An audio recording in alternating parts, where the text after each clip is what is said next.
Welcome to part 2 of the Genius Jazz Method. This was first posted 3 years ago as a little melody generating system for complex chords. And it does not involve using scales. You need to know the scale, but we need to get beyond that into some sort of systematic order so you can have coherence to your playing and not just be fishing about for scale tones.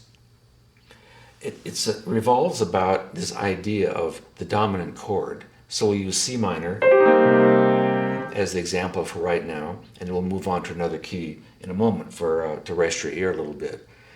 You need to look at part 1 in some detail before we move on to this. But let's review part 1 first.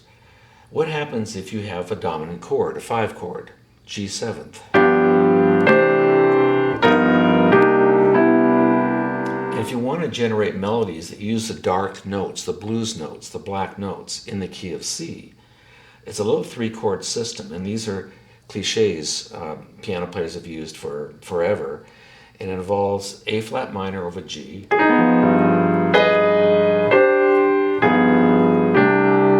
other words, piano players would hit a G 7th going to C, and they would darken that sound by putting an A flat triad over the G. They would also use D flat 7th.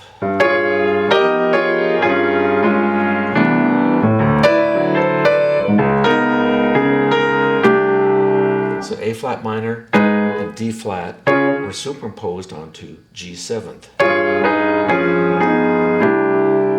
And the 3rd chord happens to be an E flat triad superimposed on the G. It's a piano player cliche. If you don't know this, now you do. And these are all chords that generate black notes against the whiteness of C major.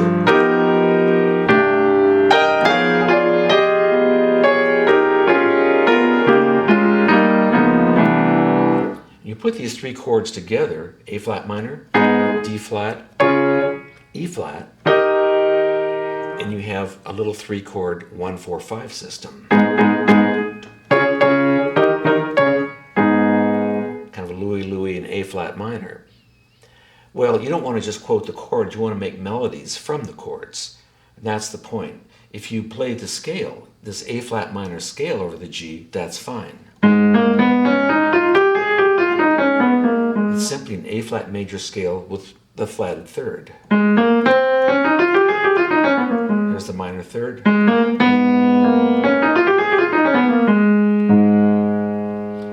If you start that scale on G, which is the chord in question, an A flat minor, but starting on G,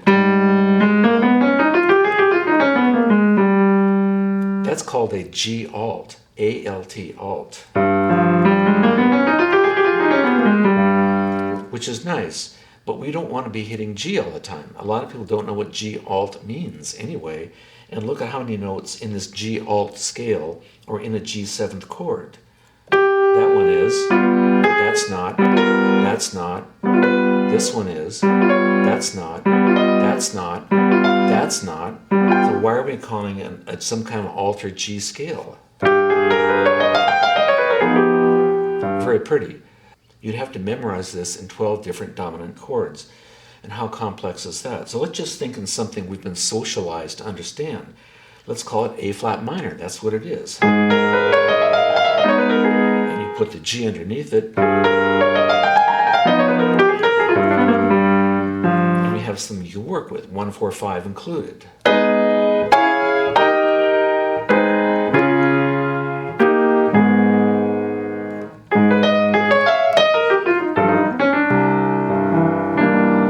Okay, that was the gist of part 1.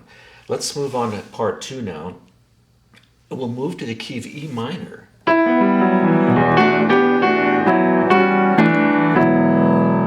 The dominant, or the 5 chord of E minor, is a B 7th. And since we'll be dealing with a minor chord a half step above, the B 7th, which is a C minor, that's something anyone can see on the piano, even beginners can see. So now we take our little system, it'll be a C minor, F, G. Again, Louie, Louie. It will all work against a B7 this time. Okay, so.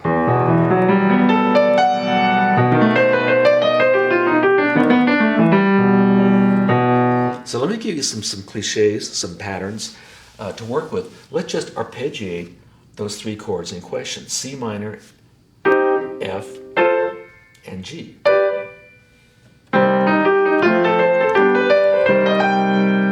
But let's put them against the B7th.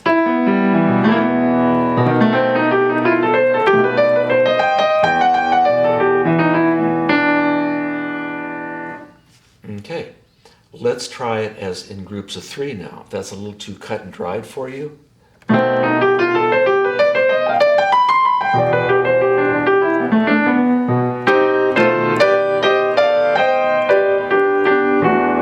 play them as chords too. Okay, let's do another one. A simple C minor scale involving C and G7th.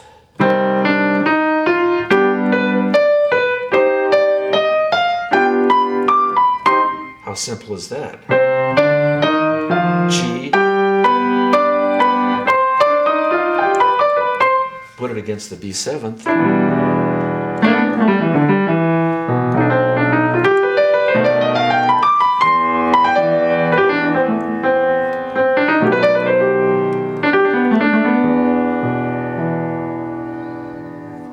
Let's try another simple kind of G7th to C kind of deal. Here we go. G7th, C minor, G7th,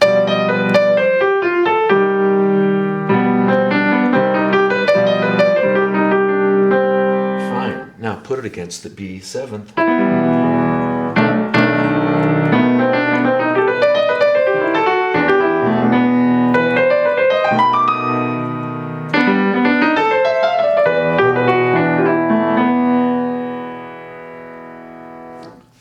Let's try another G7th to C minor.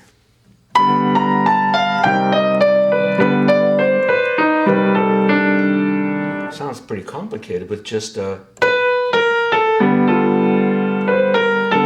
C minor.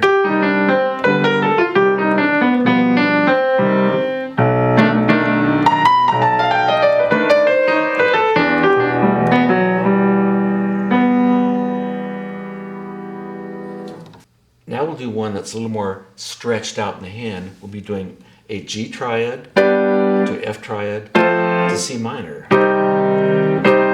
G, F, C. Here's the G.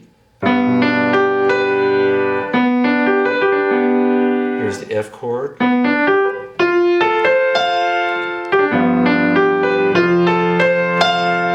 C minor.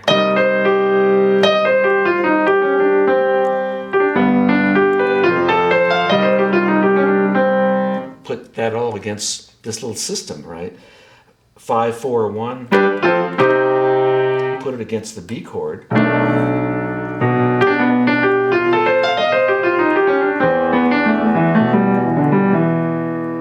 Okay. Or just take a G7th by itself.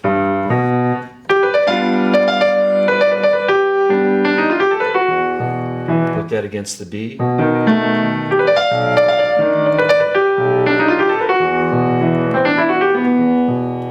Sounds like Italian opera.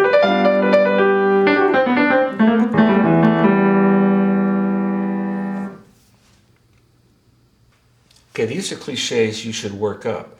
And how do you get this? You transcribe it from the piano, then transpose it to other keys. Now, this is a melody generating system. Can a 15-year-old kid with a guitar relate to 1-4-5? I hope so. And if you can't, then you probably need to go see part 1 or maybe do some basic research on simple folk chords.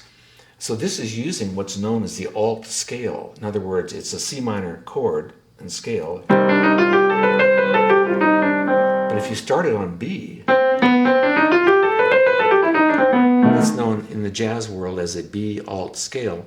I never found the B alt scale, that label and that array of notes as a scale help anybody. It's nice to know for sure. You got to know the scale. but it does not generate licks and melodies as well as a more of a systematic thing. Anyone can go C minor or F, G, put those against B, and you're doing simple Mozart-like ideas against another chord, which makes it sound complex. So no fishing for complex chords anymore. Also, thinking in C, in this case anyway, against the B, has you avoid the home note, in this case of the chord B. If you've been practicing that darn alt scale, I wonder how many times you started on B. Well, it keeps putting you back in B. You don't want to be there. You want to be somewhere higher.